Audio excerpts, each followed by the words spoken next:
Good morning, everyone. The presentation will begin at 8:45. Please utilize the chat feature to say hello.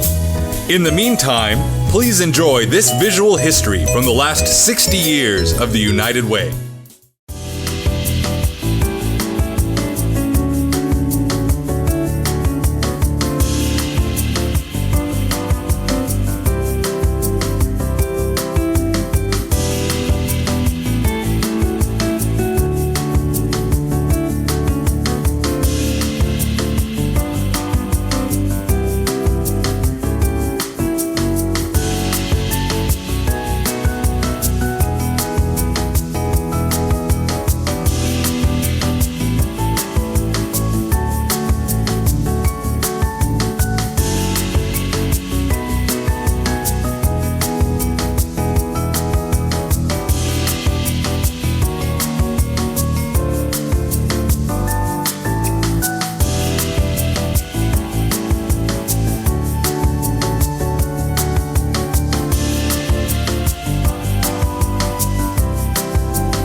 front of him on the other line, and I was like, oh my gosh, I don't know who I just picked up with.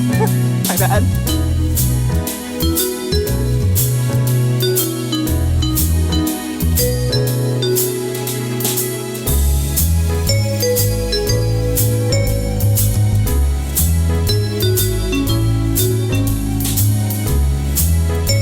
Good morning, everyone.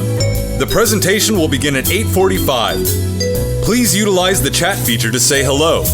In the meantime, please enjoy this visual history from the last 60 years of the United Way.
Good morning, everyone.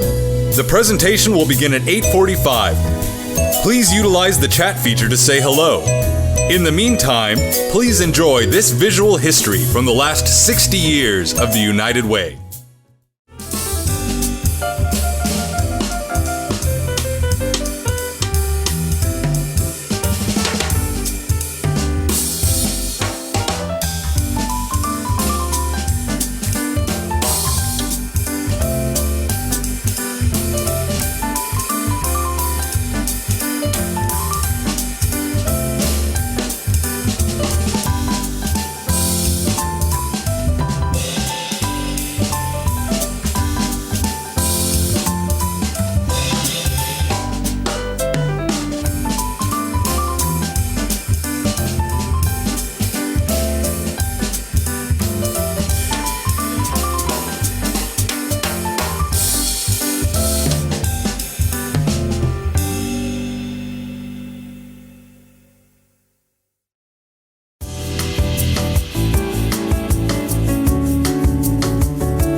Good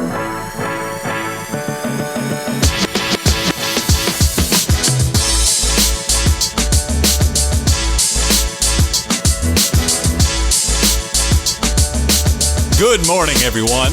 Thank you for joining us. The presentation is about to begin. Feel free to say hello in the chat.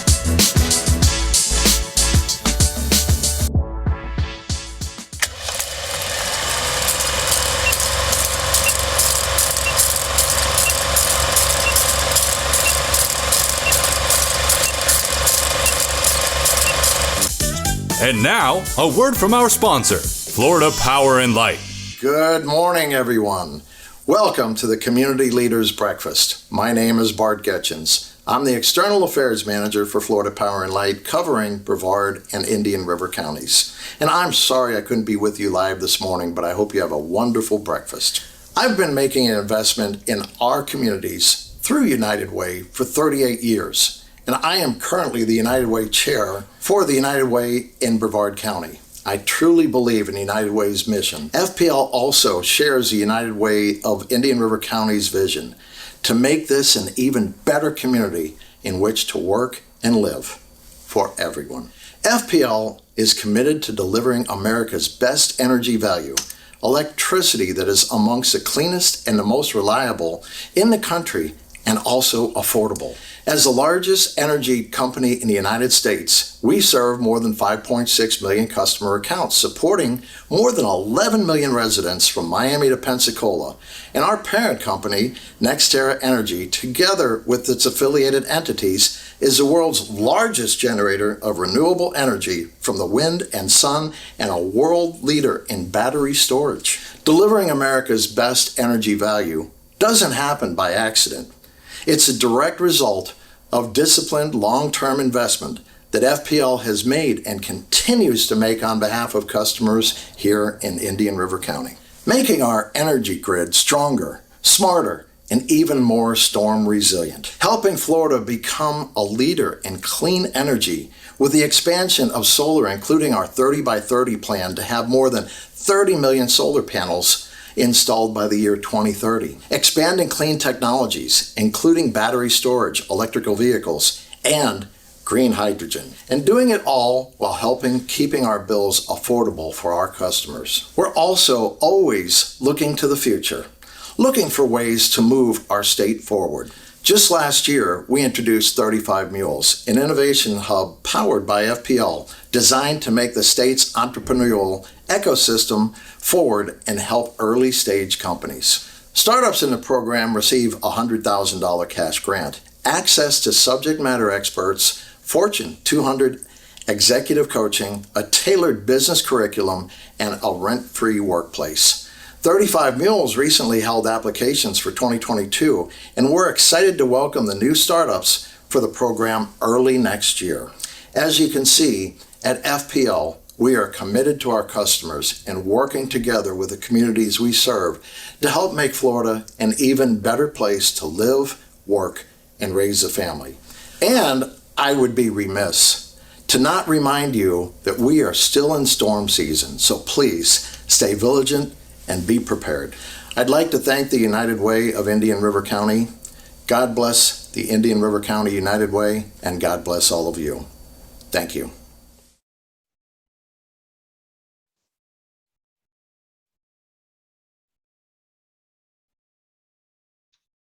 Thank you, Bart, and all of Florida Power and Light for continuing to be part of this community event. I'm Jeff Schlitt, and I'm proud and honored to serve as Board Chair of the United Way of Indian River County. I'm also known as Jeff 2. We have a lot of Jeffs around here. There are 3 on the executive committee, so staff has to come up with some way to keep us all in line. So on behalf of my fellow board members, including the ones not named Jeff, we are thrilled to welcome you back to the Community Leaders Breakfast after a brief hiatus due to the pandemic. Traditionally, this event is the informal kickoff event season in our nonprofit community, a chance to gather to celebrate our collective good and gear up for another season of giving in our wonderful town. We didn't want to let another year go by without engagement with all of you somehow, so we chose the virtual route. Believe me, we can't wait to gather live in a room with you, shake hands, network, catch up on your business and your families. But until that day, know that we appreciate you are here and you are part of the community. Since the pandemic hit 18 months ago, your United Way has been working overtime to help our community respond, recover, reimagine, and rebuild.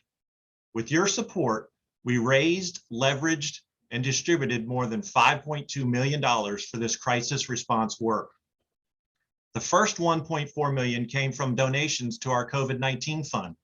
Then federal funding became available and United Way was selected as a trusted partner with Indian River County to serve as a conduit for local organizations responding to the crisis.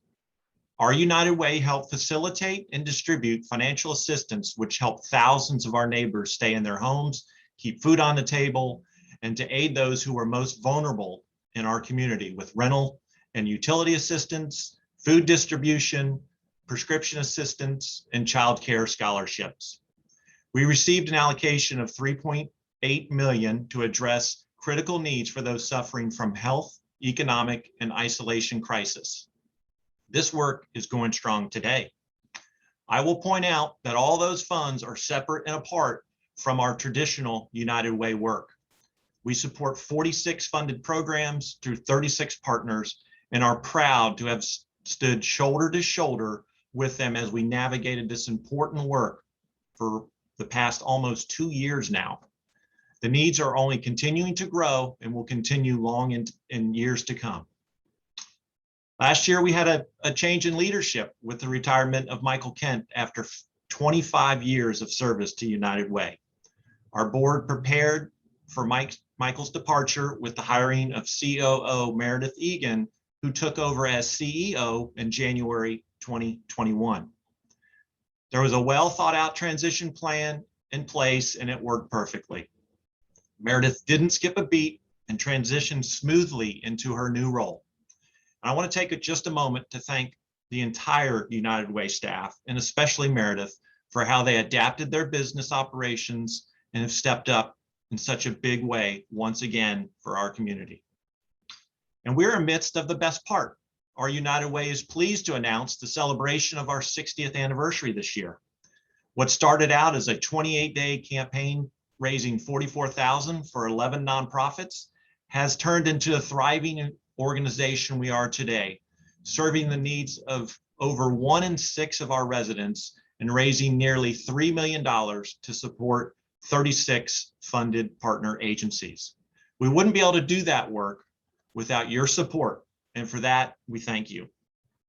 Before I introduce our guest speaker this morning, let me go over just a quick couple housekeeping rules.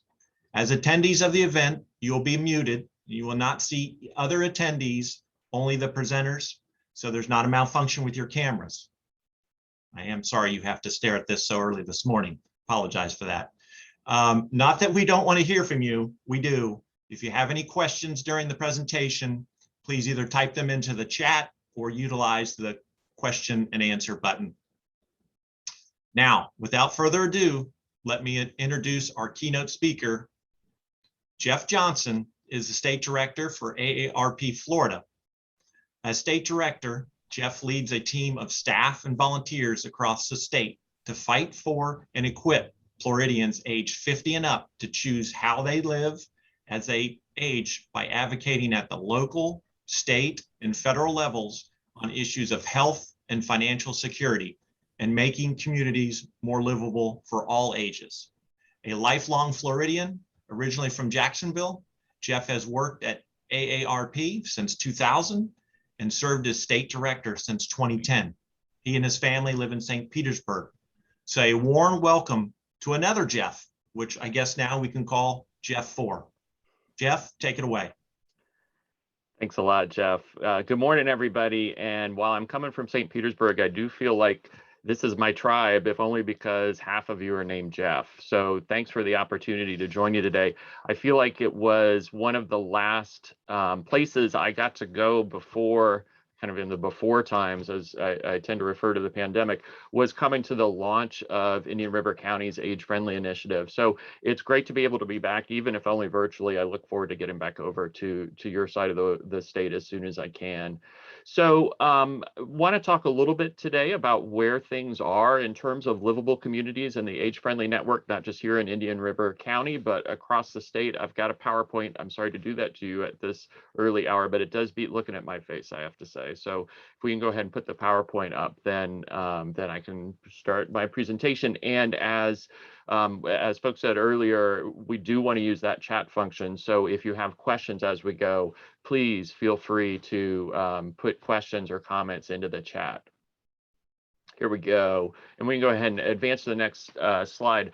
I wanted to just pull this out, and this is from data that you all have that just really struck me from a kind of a statewide perspective. When you look at Indian River County, it is really remarkable to see the way the ages of your population split out. And I think what I'll call out is that statewide, it has been notable. It's been something that a lot of people nationally have talked about, that we are about even between the population over 65 and over, and the population of children and youth. You know, Florida, as I suspect you all know, is this rare state that is one of the oldest states in the country, and yet is continuing to grow across the age spectrum. What's remarkable about Indian River County that I just want to call out, and that I think is probably a good validation of your decision to try to become a more age-friendly community, a better place for all ages to live and work together, is that you're not even between the 65 plus and the under 18. It's about 2 to 1 people over the age of 65 versus folks under the age of 18. And that is remarkable. While not unique in the state, it is remarkable. And I think it underscores, again, the value of this work, and so appreciate the United Way of Indian River County playing a key role in this. Let's go ahead and go on to the next slide. People probably know AARP for a lot of different things, not the least of which that we start badgering you as soon as you get close to 50 about joining. But a lot of people don't know about our work on livable communities and making communities stronger. And I think that's in part because it's relatively new work. I mean, we've been known for what we do for advocacy. We've been known at the federal and the state level, and we've been known for what we do just to provide members with good information and benefits and services. The livable community work really came out over the last decade or so as we explored what are the wants and needs of the 50 plus population across the country are. And one of the things that really came clear is that people want to have a community that they can live in their entire life. Now, I will say, as a Floridian, if 8 of 10 adults age 50 and over plan to stay where they are for the rest of their years, the other 2 in 10 seem to be coming our way, because we continue to attract new retirees and older Floridians, which is wonderful. But I think it underscores for those of us who already beat them here how important it is that we make sure that our community is one that works for all ages, for young and for old. And so that is really the cornerstone of the livable community work that we do. You can go ahead and advance to the next slide, because one of the things that we've discovered is that when you ask older people and younger people what they want in a community, they tend to be a lot of the same things. So there are things like having well-maintained, safe, accessible streets, that it's easy to get around, that there are things like grocery stores and really good healthcare facilities that are easy to get to, that there are great public spaces like parks where people can go spend time together. These are things that resonate just as strongly among folks who are at the beginning of their adult lives as they do among those who have lived long lives. And so this is a good place for us to be as an organization, and I think a good place for you as a community to be thinking about, how do we make Indian River County an even better place for people of all ages? Next slide. So AARP and the World Health Organization have worked together on an age-friendly framework that includes 8 different domains of livability. Sorry for small print at this hour, but I can run through these for you. So when you think about what makes a community a great place to live, you think in terms of a couple of different things. So there are physical things. There's the built environment. And if you look at the top, you'll see housing and outdoor spaces and transportation as that built environment that is easy to get around and easy to stay engaged in a community. There's also a really significant social component to it. So we talk about social participation. Are there fun things to do for people of all ages? Are there opportunities to continue to give back and volunteer, which of course United Way has been such a champion of for the 60 years and beyond? And is there respect for different generations to work together and live together? I think that there are some parts of the state where you will show up at a new restaurant opening or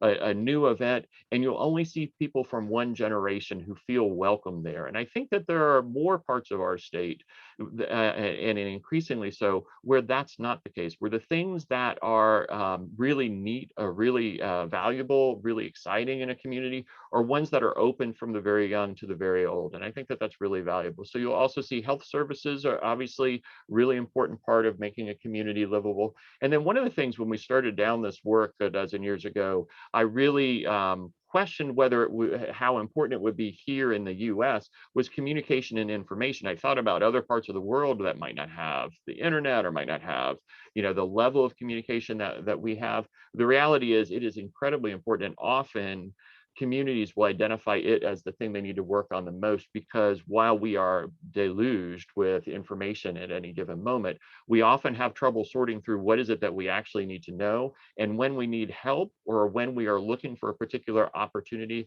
how best to find it. I'll also flag, as we have gone through this work with communities in Florida and in other parts of the country, that we've seen communities decide that these 8 domains, while very good, need some additional tweaking to reflect the local environment, which I think is a wonderful way to continue to make this framework really work for a community. And so some have talked about emergency preparedness and resilience, some have talked about elder abuse, some have talked about public safety, some have talked about focusing specifically on different components of the community that they want to pull out, like becoming a dementia-friendly community. All of those are great additions to this process. The idea of this framework is to work for the community. And you can go to the next slide. We have quite a few communities here in Florida. So there are 43, as of earlier this week, cities and counties in Florida who have joined the age-friendly network. And we're proud to say the state of Florida became just the 4th state in the country to sign on at the state level. So when you think about the Florida Department of Elder Affairs, sure, but Department of Transportation, Department of Health, those state agencies are also thinking about how do we become a better community and a better state for people of all ages.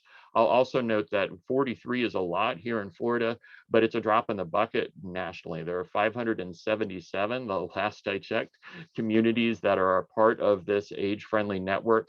And the value of the network is the network. The value of this work is to be able to learn from what other communities are going through, what other communities are trying out, and what successes they've found, so that you can build off of their work, just as you can contribute to other communities the great lessons that you've learned here in Indian River County. We'll go on to the next slide. So there are a lot of programs and initiatives and achievements where the process is a community does a lot of work to get a certificate. Somebody comes and presents them a plaque, it goes on a wall, and then that's it. And this is the opposite of that. We have tried to make it relatively easy to join this age-friendly network. It is not a certification like a LEED certification, for instance, that you have already achieved a certain level of age-friendliness or livability. It is really just a commitment for a community that this is important to you and you want to get better at it. And so what happens once you join the network is you begin the process. So this is not the end of a long process. It's very much the beginning. And so we begin by listening. And I think that any good social change effort should start by, and must start to be successful, by listening to the needs and the wants and the desires of the particular community in which you're working. And then just out of that to build whatever the action plans are, whatever the goals are. And so you'll see this 5-year framework, which communities are beginning to cycle through. Some of the early adopters are already re-upping for their second 5-year framework, but basically where you begin by listening, you develop an action plan out of what you have heard, you implement it, and then you check and see what worked. It's pretty simple, but it makes some sense. One of the things that I really want to call out, and our lead at AARP Florida on Livable Communities wanted to make particularly clear, was that this community, above really any other in the state, has knocked it out of the park when it comes to that first step of conducting the survey and listening session. And I need to call out the Treasure Coast Community Health Services, because you all had the great concept of doing the survey for folks who were waiting for vaccines, which obviously was a lot of us. And as a result, you've had more than 1,300 who filled out surveys while they were waiting for vaccine shots, and almost 2,000 across the community who filled out the survey. And that is a great place to start, because it gives you some really good intel about what people are thinking about as the strengths and opportunities in this particular community. So congratulations on that. And I know that that survey work hasn't been released yet, and I think you all are probably still going through the process. When you get 2,000 surveys, it's going to take a little time to weed through it all. But I have a sense that some of the things, just based on the other things that I've seen about Indian River County that are likely to come up, are around things like housing and healthcare and isolation and that communication domain I mentioned earlier. If you go to the next slide, this next graphic is not about Indian River County per se. One of the things that AARP Florida has been doing with this age-friendly network is to convene folks, and just like this, frankly, because of where we are in the world and in the pandemic, we've been doing a lot of Zoom webinars. And in the process, we've been asking the communities, those 43, what are the things in your community that have been surfacing as things that you want to do better? What you'll see, and I think what should be encouraging, is that there's a really broad range of things here. It was funny, we also have a slide, which I'm not using today, on what are the things that they love about their community, and there's a football icon, which, given the state of Florida's football teams right now, I'm a little concerned about.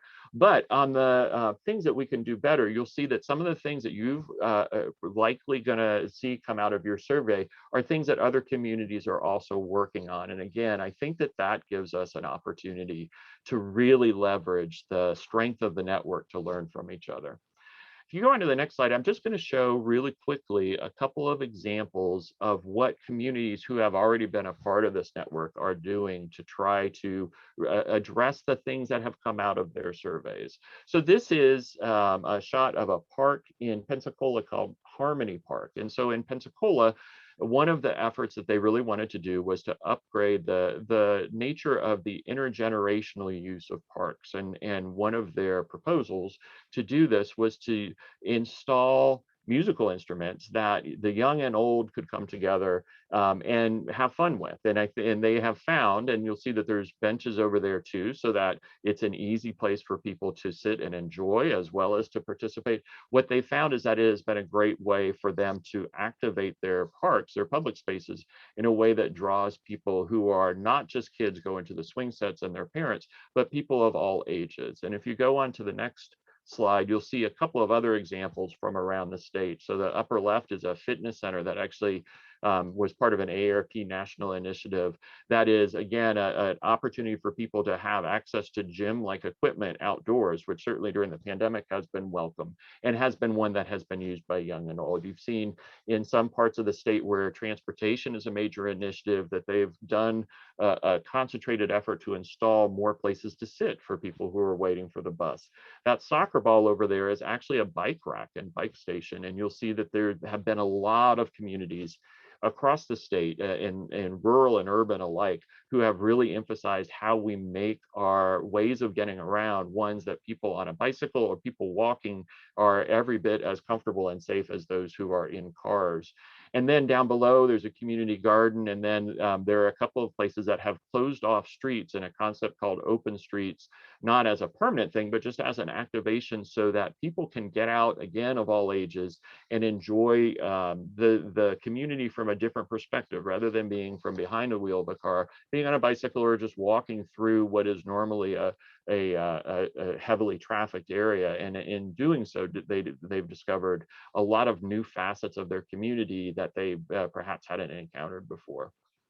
Next slide, because I want to talk a little bit about how you begin this work. Again, you're just wrapping up that first step of listening, and I just want to make it really clear for you all at the United Way, as well as for Indian River County more broadly, that there is no one right way to implement an age-friendly community plan, that there are a lot of different ways to do this, and it really revolves around what the group of stakeholders are that you have coming to the table, what are the opportunities that you see. And I just want to call out these four. St. Petersburg, one of our earlier ones, was really intentional about developing a broad set of stakeholders who they listen to not only with surveys, but with face-to-face listening sessions. Obviously a little harder right now, but not impossible. And hopefully the day will come when we get to see each other in person a little more frequently.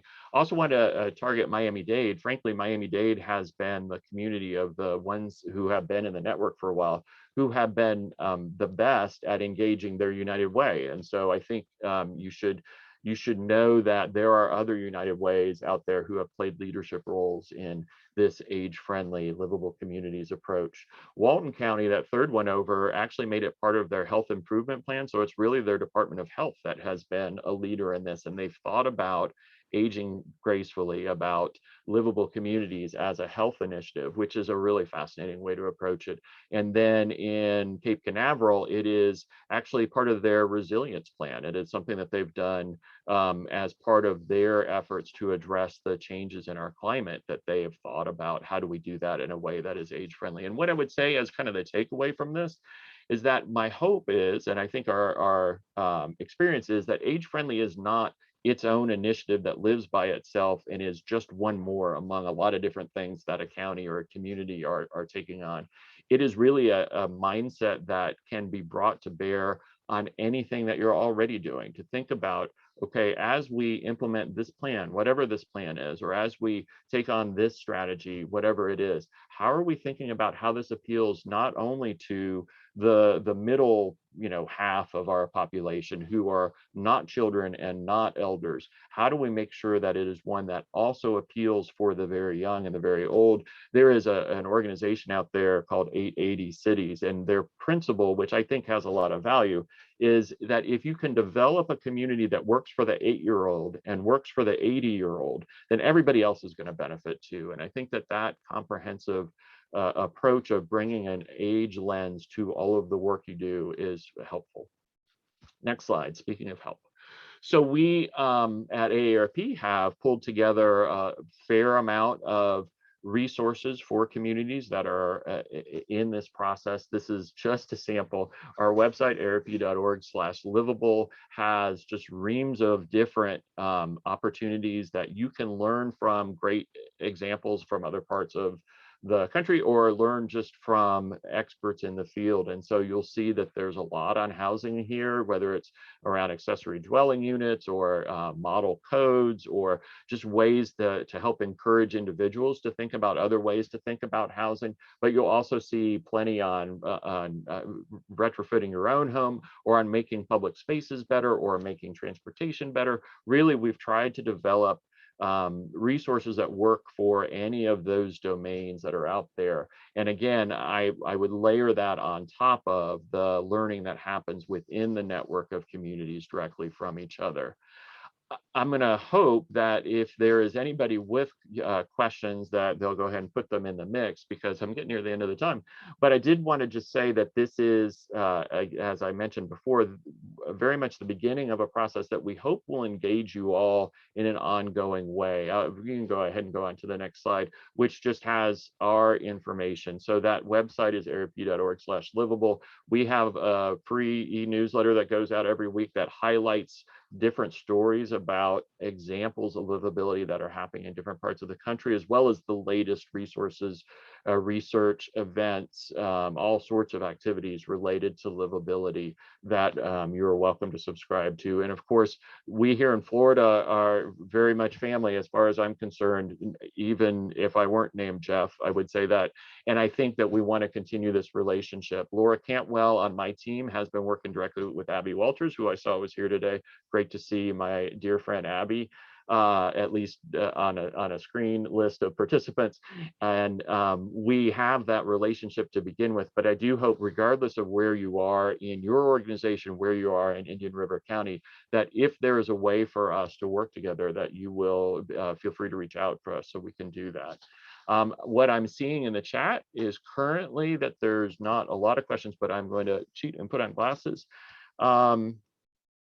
there is, and thank you to Jeff Pickering for raising this, because his comment, for those who also need glasses that they don't have on right now, is that Indian River is a relatively small area, or small community compared to the Miami-Dades of the world. Absolutely.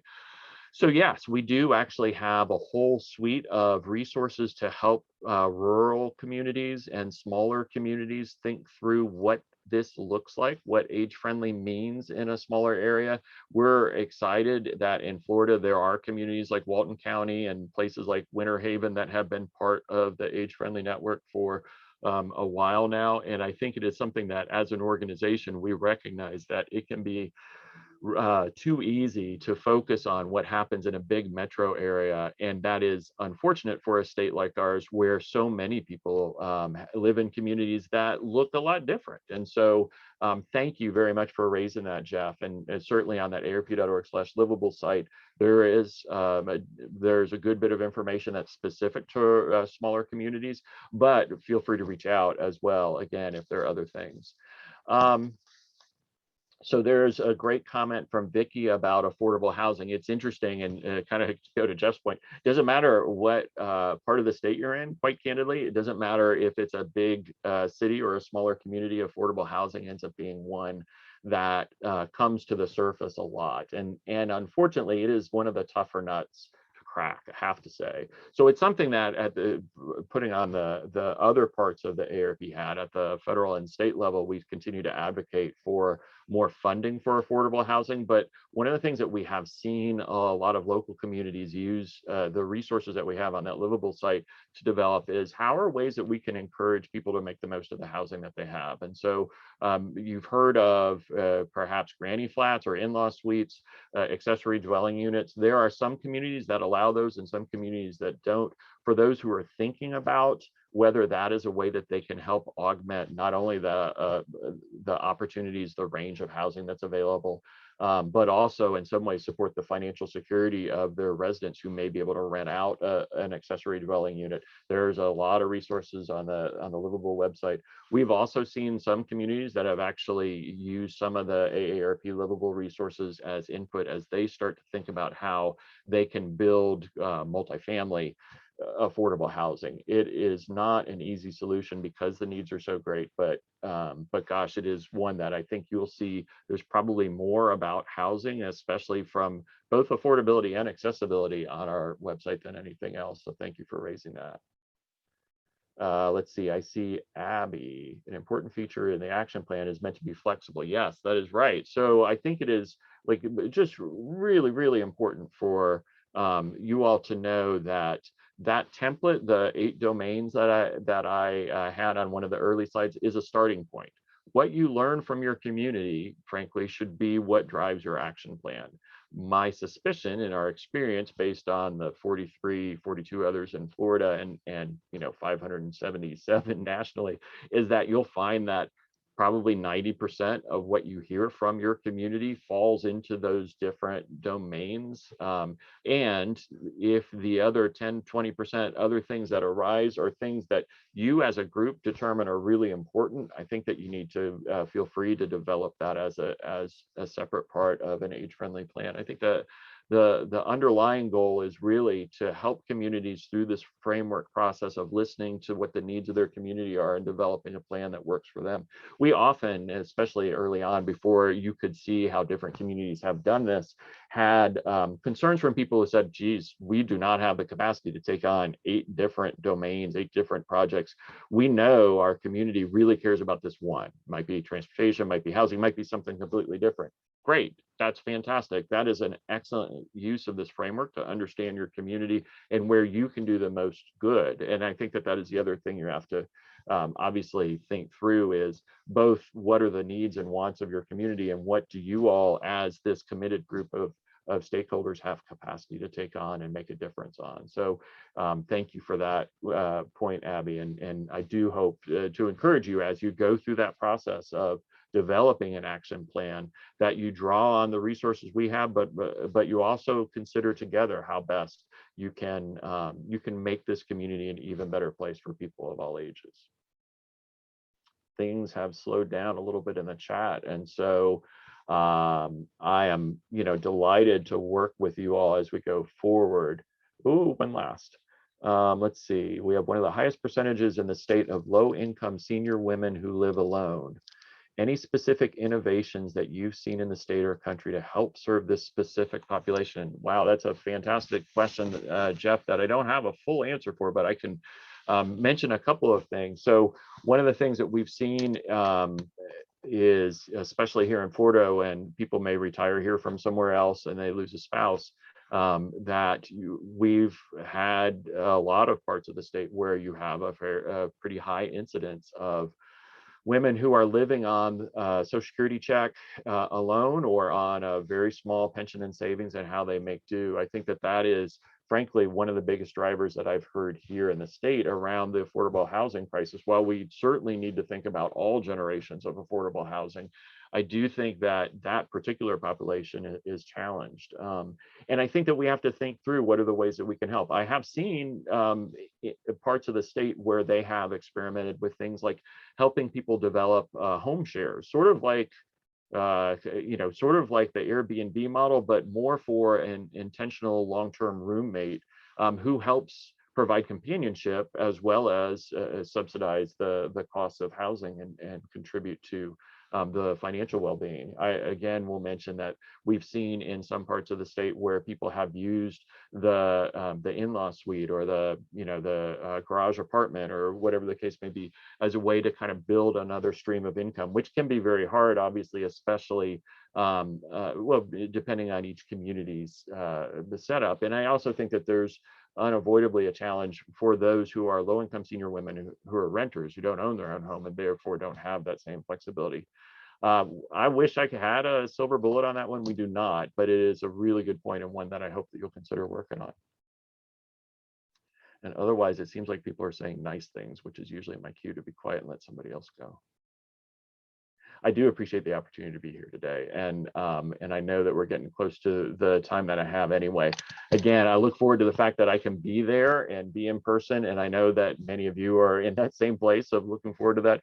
But at this point, I just want to say thank you so much for taking on this really critical challenge of what it means to be age-friendly Indian River County, and look forward to continuing this conversation with you. Thanks so much. Thank you so much, Jeff, and thank you, AARP, for bringing this great initiative to our state and to our community. So I am not a Jeff, I am Meredith Egan. I'm the CEO of United Way of Indian River County. Thank you again to Florida Power and Light as our sponsor. Thank you to our board of directors, and most of all to our dedicated and talented staff. I think when we decided to do a virtual event, we thought that it was going to be a little easier. I mean, I kind of long for the days that we're worrying about what the food's going to be and if the napkins are going to match the centerpieces.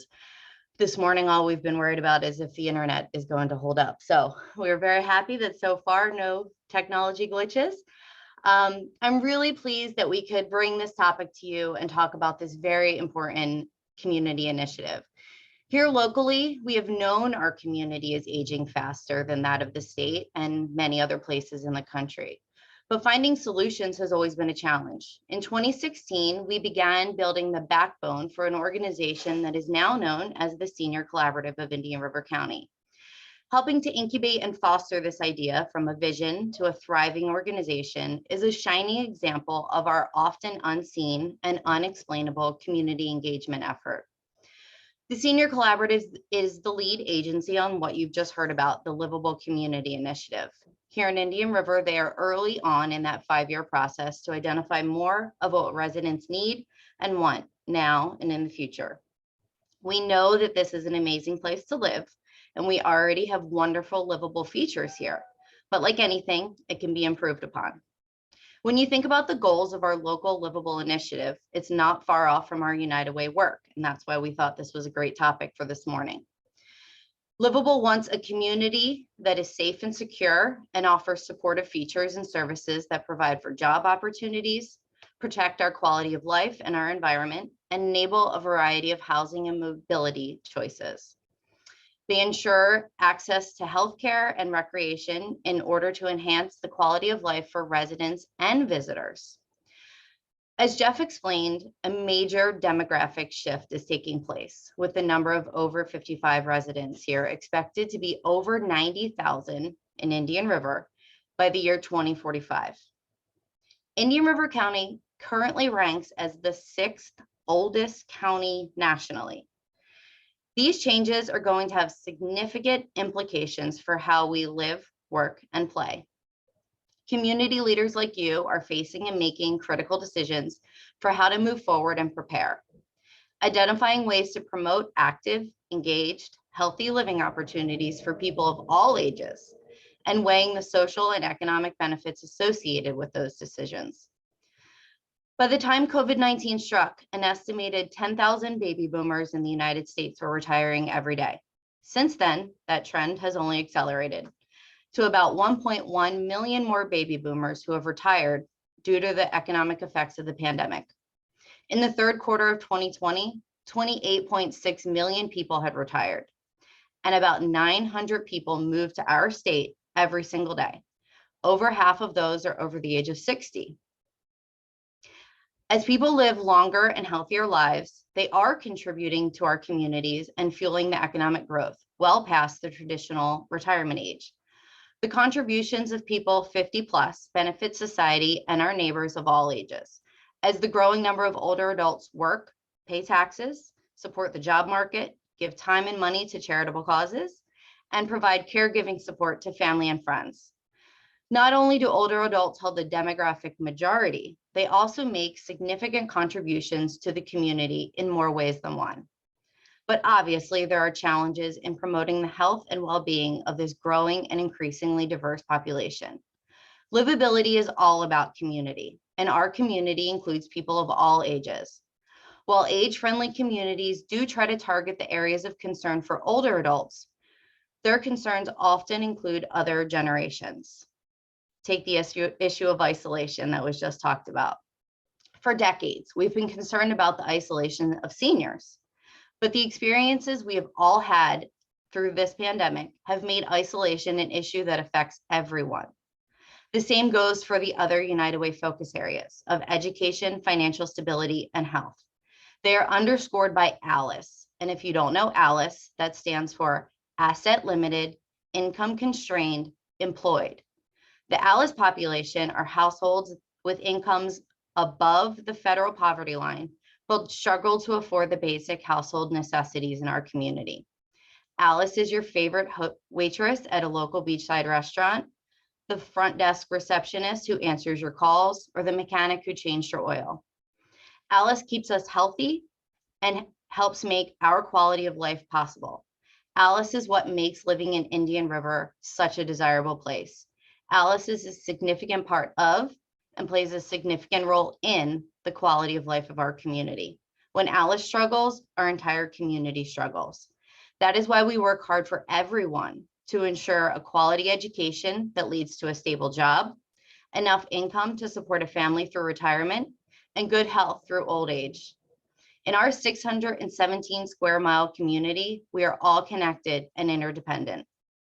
We all win when a child succeeds in school, when families are financially stable, and when those families are independent, when families are healthy, and when seniors thrive and age in place. The growing and aging population will increase the demand for all sorts of services, including caregiving, hospitality, personal care, healthcare, construction, housing, and so on. The problem is that these needs will clash with the projected shortage of paid and unpaid caregivers, often Alice themselves. The lack of training among those caregivers and the financial and emotional burden of caregiving on family members. Our common agenda and mutually reinforcing activities focus our efforts on the interconnected areas of health, education, and financial stability. United Way's shared measurement system and our focus on results-based accountability measures progress towards making real change in our community. The partner agencies, the backbone support organizations, and the special initiatives we support all work to serve our neighbors. Let's face it, 2020 was tough. 2020 is only slightly easier. For all of us, for our friends, family members, coworkers, neighbors who have faced illness, increased stress and worry, reduced hours or unemployment, who have struggled to pay rent and put food on the table. United, we forged solutions that improve lives and strengthened our community. We know that because of the compounding issues facing our community throughout these 18 months, there have been damaging effects on both the physical health and emotional health for adults, as well as for our youngest residents. Students have been challenged to stay engaged in school while simultaneously dealing with situations at home, pulling their focus away from their education. Not only was this a difficult time for individuals and families in our community, but for our partnering nonprofits as well. They were tasked with meeting exponentially greater needs while experiencing shortfalls in funding and revenues. As much as the challenges of this past year were a hallmark, so was our resilience and our drive to continue to hold one another up. United, we rallied the caring power of our community around the building blocks of a prosperous life: education, financial stability, and health. As always, it's the partnerships across this community that make this work successful. Nonprofit agencies, local businesses, government, and leaders like you who are working together for the common good. And it's that continued partnership that gives us hope that we will emerge from this difficult time to reimagine and rebuild our community in a way that provides a pathway for success for all. The pandemic represented one of the many ways in which catastrophes can disrupt systems we didn't even know were fragile. Fractured and alone, we might very well have experienced a far worse time than we did. Thankfully, we didn't stay apart. We rolled up our sleeves and we banded together. Among the ways in which we came together, the caring power of our neighbors was most evident. Imagine being in that room in 1961, creating a vision for United Way of Indian River with a population of 25,000. I think those 30 community leaders who sat around that table knew they were forming something special, but the impact and growth that we have had along the way far surpassed their dreams. Take this moment in time, our first virtual breakfast with over 200 of our most influential leaders gathered around the county.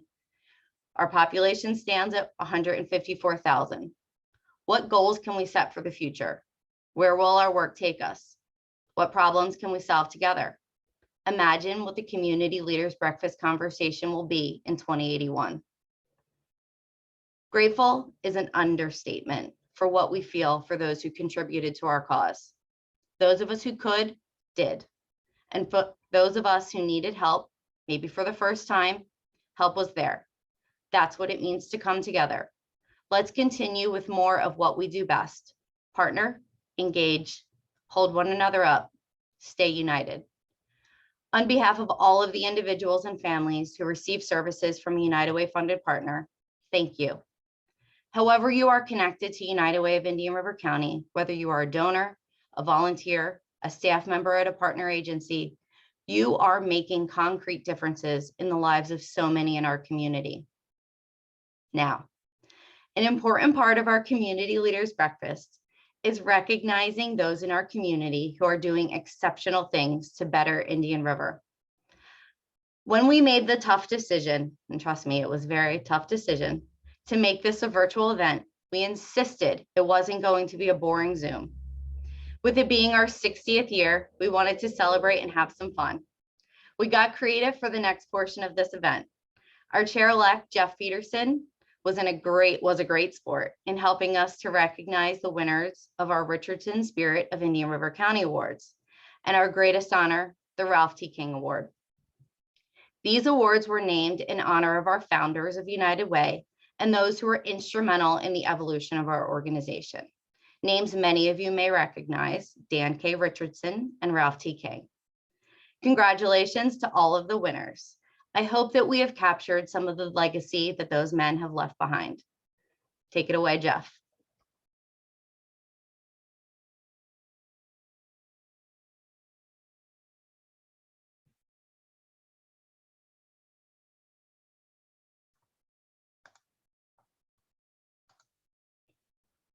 Welcome to the Prize Patrol by United Way of Indian River County with your host, Chair-Elect Jeff Petersen. Petersen, and campaign co-chairs Wesley Davis, Jeff Schlitt, and Sheriff Eric Flowers. Introducing the Wheel of Excitement. Let's celebrate giving and community impact. Created by Lopresti Productions. Now get ready for your host, Jeff Petersen!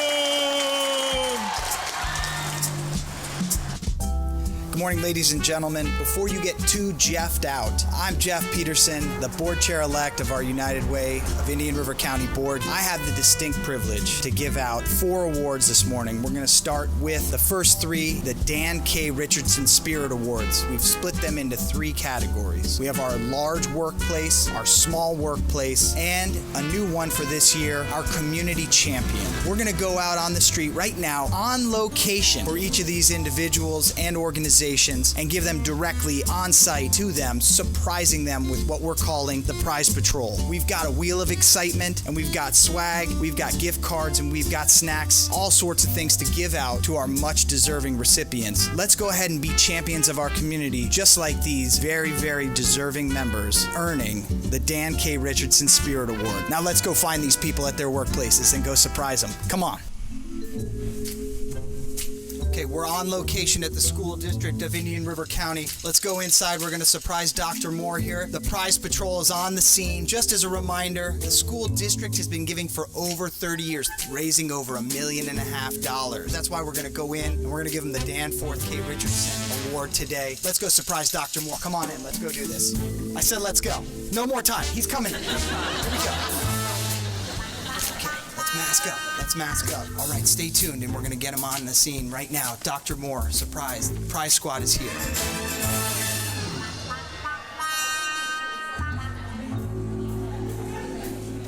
What part of quiet don't we understand?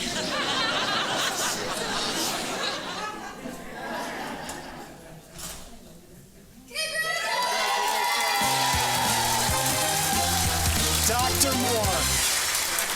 On behalf of the United Way of Indian River County, I want to say thank you for your ongoing dedication and present to you the Dan K. Richardson Award. I want to just say thank you to you and to the entire organization for over 30 years with 100% involvement and raising over $1.5 million for our county. What kind of legacy can we expect in the future here? Continued? Absolutely continued. Just a little surprised and shocked because this is not what I thought I was coming in here, but it's a good thing. What do you think you were coming in here for? To shoot a little choice video. We do have a little video going on here. My little script. So I got Your script is not needed anymore. And I just want to say to everybody here and to you, Dr. Moore, that our county counts on every single one of you contributing. Both large and small donations are needed here to keep our county moving in the right direction. And you guys are exemplary of that. Thank you so much for that. Thank you. Any further words you'd like to talk about? Yeah, well, United Way, I can tell you from a school systems perspective, it's our job to provide quality education for all kids, and we can't do that if we're not united. A school system made up of great people who live in this county on a daily basis are fully committed to their kids. So we will continue to be united, continue to act in the best interest of children, and we'll always support the United Way. So thank you. Outstanding. Thank you. Now go back to doing more important work for the county.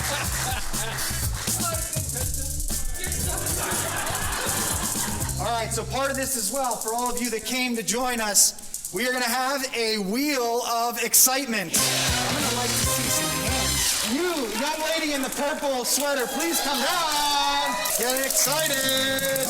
Can I get your name for us, please? Mrs. Brenda Davis. Do you see anything on the wheel here that you're particularly longing for? We've got a free coffee, snacks, United Way swag, a gift card, or more snacks. Yes, all of it, please. Unfortunately, we only have one ticker, so you'll only be able to get one. Let's go ahead and get you to spin, Miss Brenda Davis. Go for it. A lovely gift card. Thank you for your...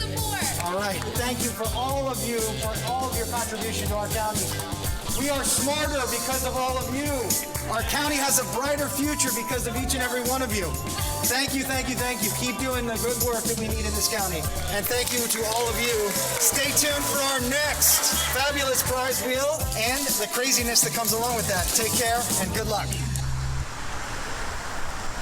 For those of you who don't know, Dan K. Richardson was our first board chair here at the United Way of Indian River County and co-founded the organization. He's also one of our community leaders for a very long time, has family members that still live in our community and still contribute to our United Way here, and the grandson of Dan Richardson is one of my best friends from childhood. So this award, being able to give this out, has not only a special significance for us here at the United Way, but for me personally as well. So excited to get out there and give these awards to our much deserving recipients. Let's go surprise these people at their workplaces and places of business and get some prizes out there. Prize Patrol on the roll.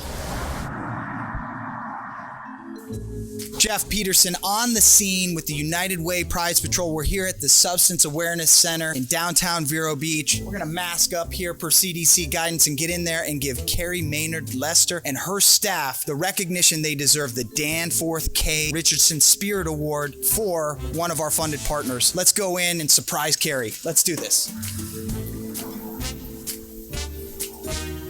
All right, we're in there. Does the spelling look good?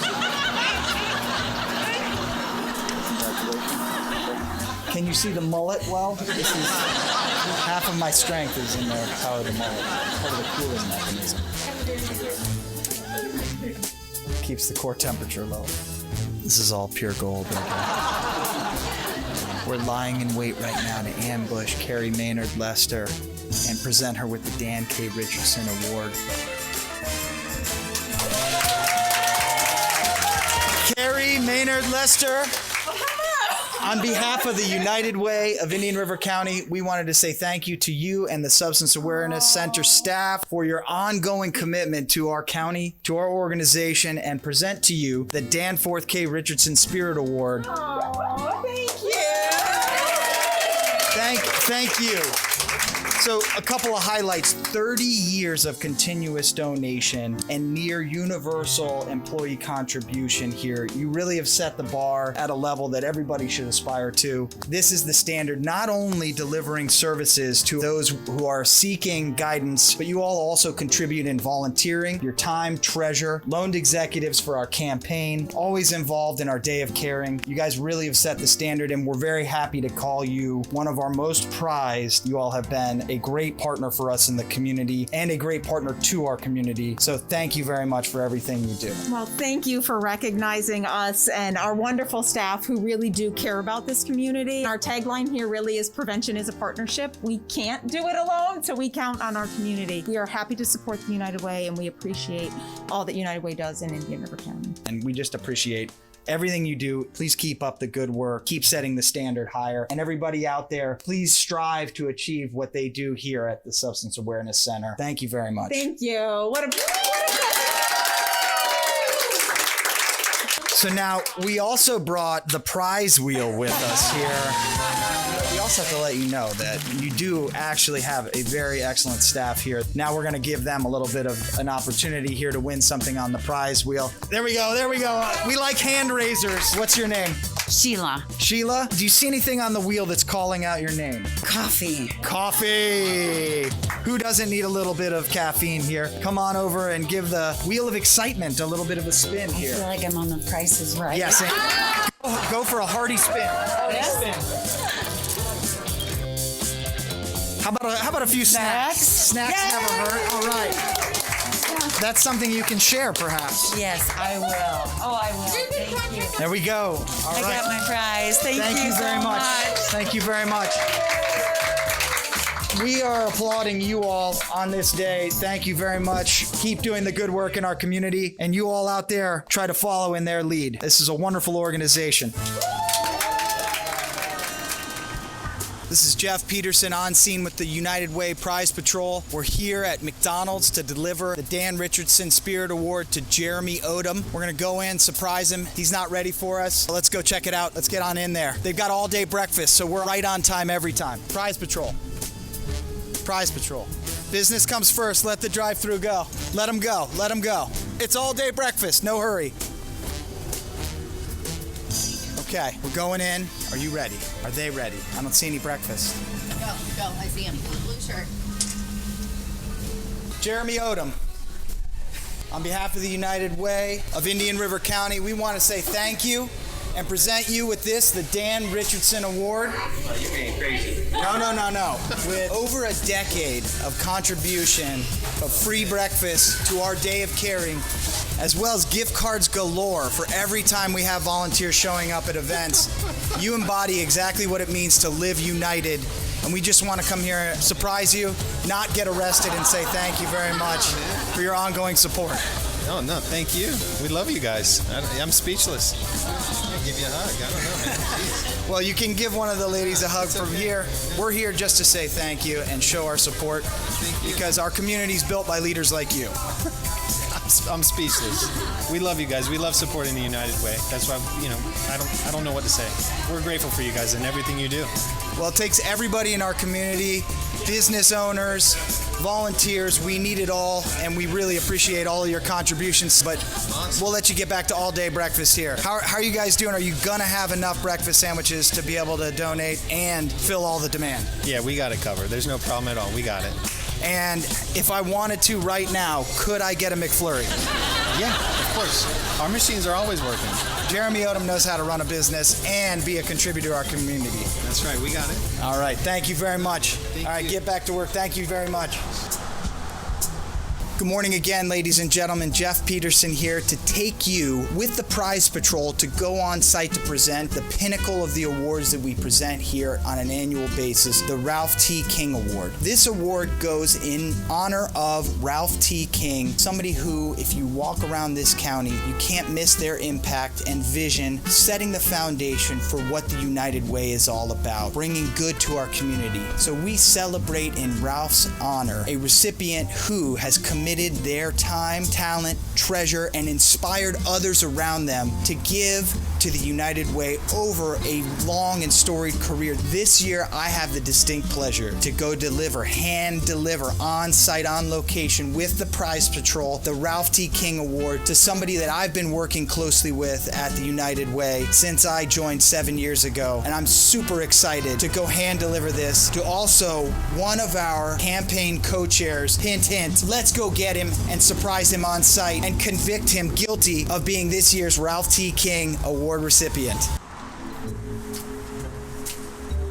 Jeff Petersen on scene with the United Way of Indian River County Prize Patrol. We're here to give away the Ralph T. King Award. If you haven't guessed it yet, we call him Jeff number 1. I'm Jeff number 3, just for reference. We're going in to see Jeff Smith right now here in the courthouse. Let's head on in. Let's do this. Masking up as appropriate, as usual. We have to not show him if we can, so we'll not get you. Okay, let's do the right thing here. Everything in the bed, including your washers, walls, and what's in the pouch? I know it's the camera. We just cleared them right now? Yeah, I think we just cleared them. I gotta see what kind of camera it is. Holy crap. Okay. Anything else in there? Knives, guns, explosions, or anything else like that? Okay. And we'll give it all back, we promise. All right, here we go. Run! Wand it down.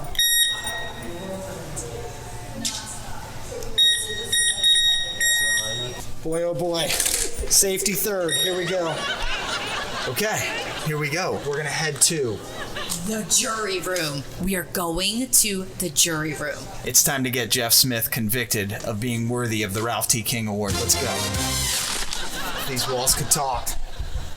They would sing the praises of Jeff Smith, a wonderful clerk of the court, a steward of our community, over 30 years of continuous giving. He's also inspired his entire team here to be giving on an annual basis. Top marks across the state. Jeff Smith isn't just a vital member of our community, he's a vital member of the state. So let's get that straight right now. Jury room. As you can tell, I don't know where I'm going. This should be a good sign that the Prize Patrol is above board. Keep it down. I've been in here before. I have reported for jury duty. I did know where this was. Look at this lofty set of attendees right here. Wesley Davis here. Look at this list of attendees. This gives you some idea of the level of distinguished nature of this award right now by the attendees here, that Michael Kent decided to show up in short pants. Michael, it's great to see you. So we're allowed to go no mask? Okay. Let's go, no mask. We're allowed to go no mask. Sorry for you all. Hey, let's get this. I'm here on scene with former CEO of the United Way, perhaps the best historian that we have of the organization, Michael Kint. One quick question we had was, can you give us a sense of the magnitude of the persona that was Ralph T. King and how his impact in the community is reflected in this award? Absolutely. I was with United Way for 25 years and Ralph was engaged long before I got there. When we established a leadership giving program, he was one of the first ones that gave at that level. When we established the Alexis de Tocqueville Society, one of the first 3 or 4 that got engaged. It's a $10,000 or up gift. But beyond that, Ralph served on any number of committees. He served on the board. He helped establish the United Way Foundation Committee. Ralph was just somebody that was terrifically engaged and committed to community impact work, even before we called it community impact. He just knew United Way was an agency that could make a difference, and he wanted to be part of the folks that were making a difference. It sounds like if the United Way socks were around at the time, he would have had 6 or 8 pair. Exactly. So you can see that the footsteps of giants will be filled today by Jeff Smith, another giant in our community, somebody who's given his all to the community and to the United Way organization, much like the man sitting next to me right now. Thank you, Michael. Appreciate it. Good to see you.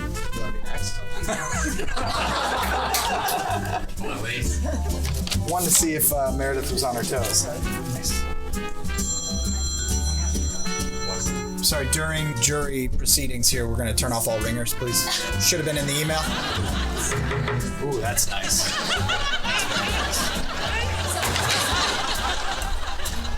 He's coming any minute now. T-minus 3 minutes. No sign yet. Steady hand? No. This was the day after a young Jeff Smith first started working for the county. He's been a stalwart in our community for quite some time.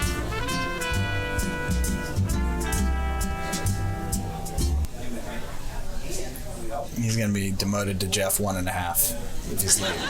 Pressure's on. Pressure is on.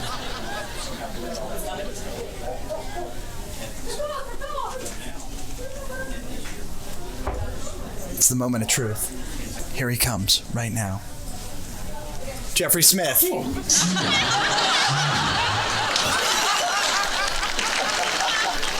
This is it. This is your Ralph T. King Award presentation. Whatever appointment you thought you were going to is unfortunately canceled. Come on in. Are you... Come on in. Come on in.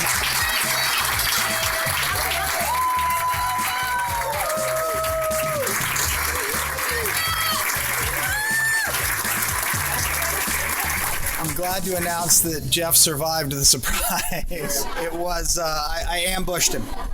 I ambushed him a little bit. For those who do not know me, I am Jeff Petersen, lovingly known as Jeff 3 at the United Way of Indian River County. Jeff 1 stands right here before you, Jeff Smith. He has far surpassed earning that title as Jeff 1. Board member since 2014, and I've gotten to serve alongside Jeff and watch him go from being a board member to the board chair. He's the immediate past board chair and the current campaign co-chair, along with Wesley Davis and Eric Flowers. It is the 3 amigos, as I like to call them, the 3 stooges. 3 wise men. They are 3 individuals that are obviously committed to public service and supporting our community. Beyond those efforts, Jeff has served on almost every single committee, finance, audit. Jeff himself has been a continuous giver in the United Way campaign for 32 years. He has inspired the giving of his employees, his co-workers, other people here in the county. He is inspired with his service model to gift to the United Way of over $200,000. What he's been able to foster is a spirit of giving that is befitting of the Ralph T. King Award. I'm very fortunate to be standing here very much in his shadow as Jeff 3, aspired to be somebody who can have the kind of credentials that he has to have earned. We're going to convict him guilty of being deserving beyond a shadow of a doubt of this, the Ralph T. King Award. Meredith. I'm sorry, we had to surprise you. You're so deserving of it. We have a little Easter egg on here for you. What's that? My car. That is your car. That's my Challenger. Actually, my Hellcat. That's right. Oh, well,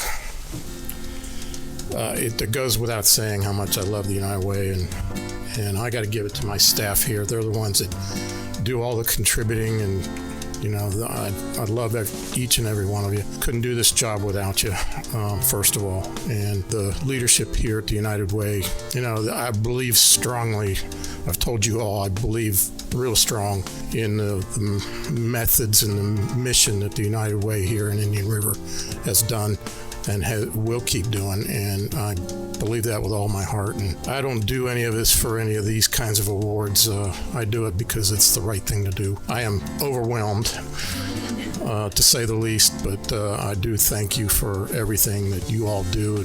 You've done for me, and I can't appreciate you any more than I do. So thank you very much.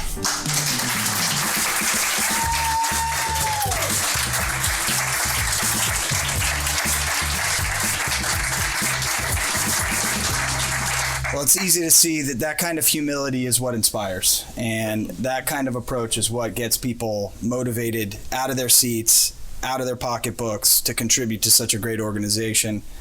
Thank you for being a leader in our community. Really appreciate it. Thank you, Jeffs 1 and 3.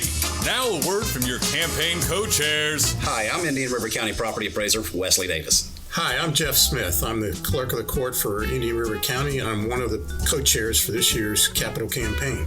Hi, I'm your Indian River County Sheriff, Eric Flowers. I can't describe what a pleasure and an opportunity it is for all of us to serve as the 2021-2022 United Way campaign co-chairs. Every day, each of us serve Indian River County, and we can assure you that we love this community. Our faces, our voices, and our mission will become quite familiar to all of you over the course of this next year. If we haven't reached out to you yet, please get in touch with us or visit United Way's website to find ways to help make this year's campaign a success. Thank you for all that you do, and thank you for living united.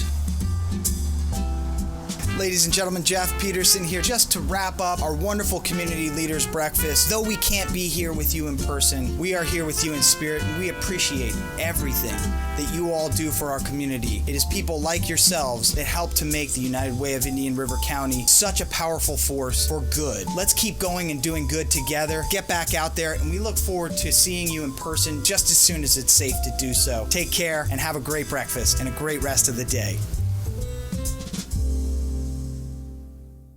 Thank you for tuning in to the Prize Patrol, presented by the United Way of Indian River County and created by Lopresti Productions, a Vero local media company.